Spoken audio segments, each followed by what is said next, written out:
For Crema Media's Polity, I'm Sane Dhlamini. Researcher and analyst Professor Raymond Suttner joins me for Suttner's View, a weekly commentary on South Africa's political scene. Welcome, Professor. Thank you. In recent times, we have heard very different and sometimes conflicting voices within the ANC and its allies. What does this signify?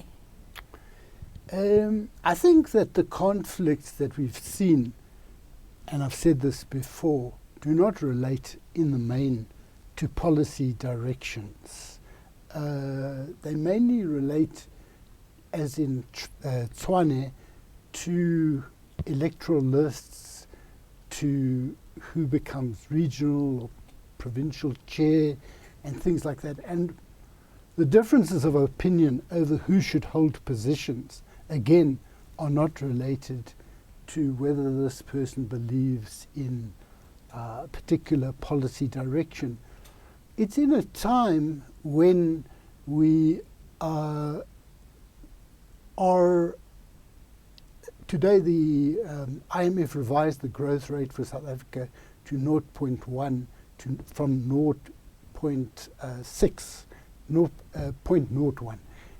So it's going down all the time. People are finding it very hard. So who gets what position has become very important in the sense of practical things, not politics at all. It's become important in terms of the ANC being connected with the state, and the state at various levels being the way in which people can enrich themselves or support themselves, support their family, and also benefit other people. You do, of course, have situations like this conflict over the SABC, where there is a policy dimension related to instructions that Claudi Motsoeneng has issued, which relate to freedom of speech, freedom to see certain things, and a whole lot of decisions which relate to him, which are in defiance of court orders and things like that. But there is another factor, that whatever the courts have said, whatever the ANC is saying from some sections of the ANC, Motsoeneng and the minister are emboldened to defy other people, to defy the ANC Communications Committee, because they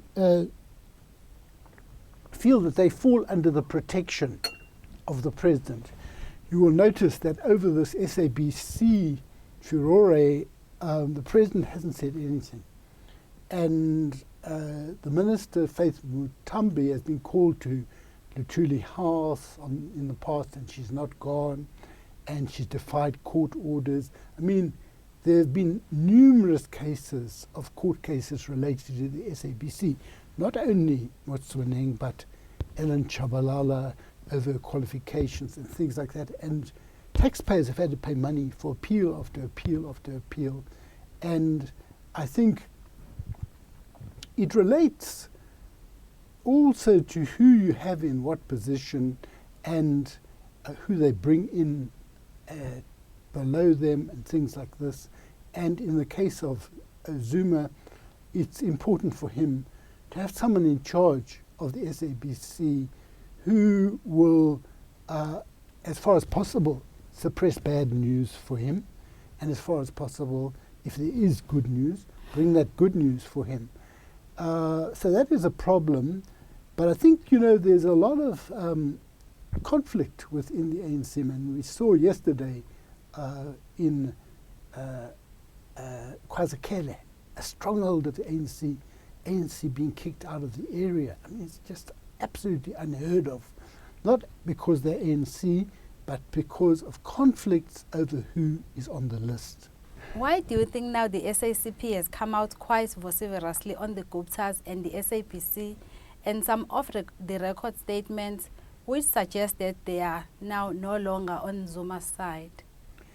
Yeah, I think we must remember that the SABC I mean, SACP bears a lot of responsibility for us having Zuma.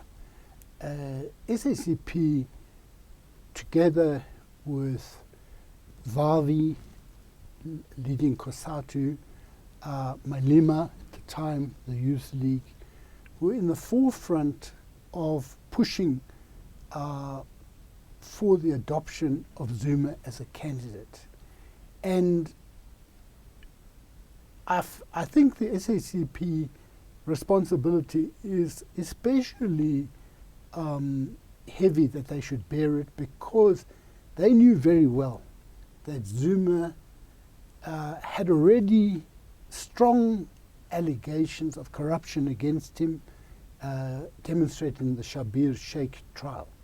They depicted him as a people's leader and even sympathetic to socialism. They knew, however, that in 1990, when the Communist Party returned, was unbanned, that Zuma, along with Mbeki and others, did not renew their membership of the Communist Party.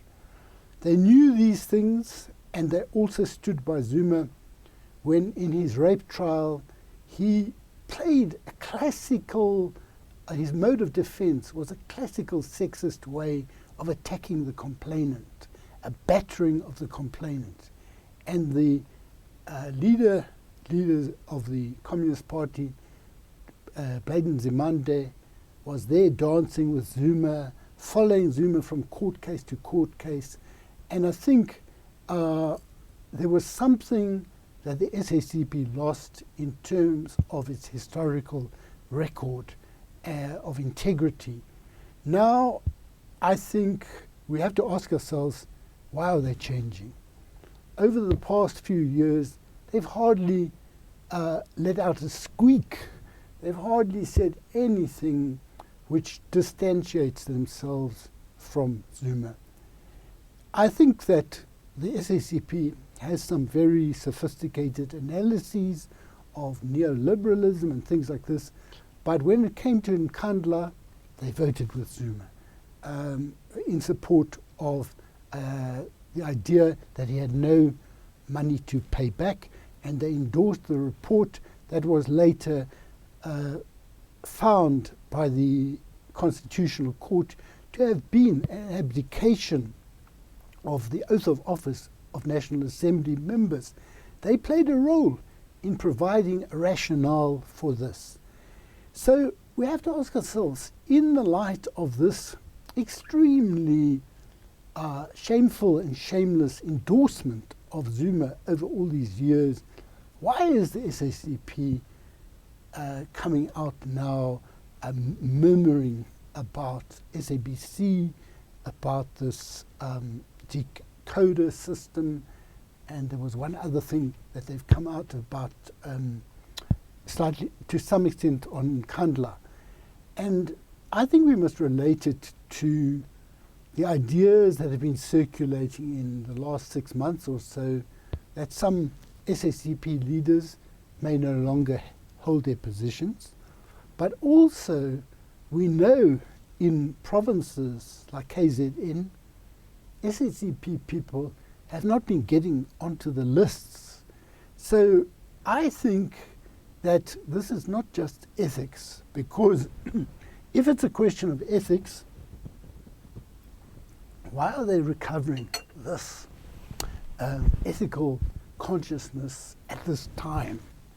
And my belief is that it may be closed in various ethical and political connotations, but in reality it may be a more cynical reason. So I don't myself, I think the Communist Party of today is a very different organization from the times of Chris Hani and Joe Slover and people like that. And I think we've got a situation where the respect that people used to hold for the SACP has been undermined by what they've done, and they can't suddenly reverse it with something like this. Thank you, Professor. Thank you. That was Professor Raymond Suttner speaking to Crema Media's Polity about What do the divisions in ANC alliance signify?